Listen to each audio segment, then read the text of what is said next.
নমস্কার বন্ধুরা, cook and food with Soma চ্যানেলে আপনাদের সকলকে স্বাগত জানাই। আজ আমি রান্না করে দেখাবো ময়দা দিয়ে চিল্লা। এটা বেসন দিয়েও হয়, তবে আমি ময়দা দিয়েই বানিয়ে দেখাচ্ছি। প্রথমে আমি 1 বাটি মতো ময়দা নিয়ে নিয়েছি।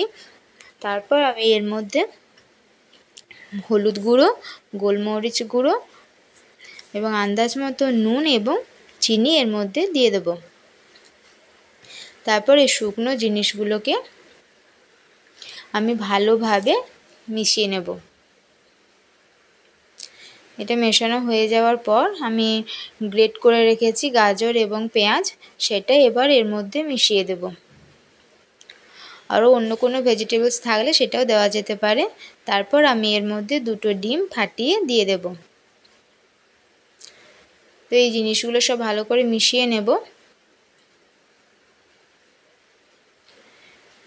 মেশানো হয়ে যাওয়ার পর এবার জল দিয়ে ব্যাটারটা রেডি করতে হবে। তো একবারই জলটা দেওয়া যাবে না, একটু একটু করে জল দিয়েই ব্যাটারটা রেডি করতে হবে, যেহেতু বেশি পাতলা করা যাবে না। তারপর তাওয়াতে তেল গরম করে এইভাবে চিল্লাগুলো ভেজে নিতে হবে। তো এক সাইডটা ভাজা হয়ে গেলে উল্টে দিয়ে অপর সাইডটা ভালো করে ভেজে নিতে হবে। এইভাবেই তৈরি হয়ে যাবে গরম গরম চিল্লা। কেমন হয়েছে আপনারা অবশ্যই কমেন্ট করে জানাবেন। ভিডিওটি দেখার জন্য ধন্যবাদ।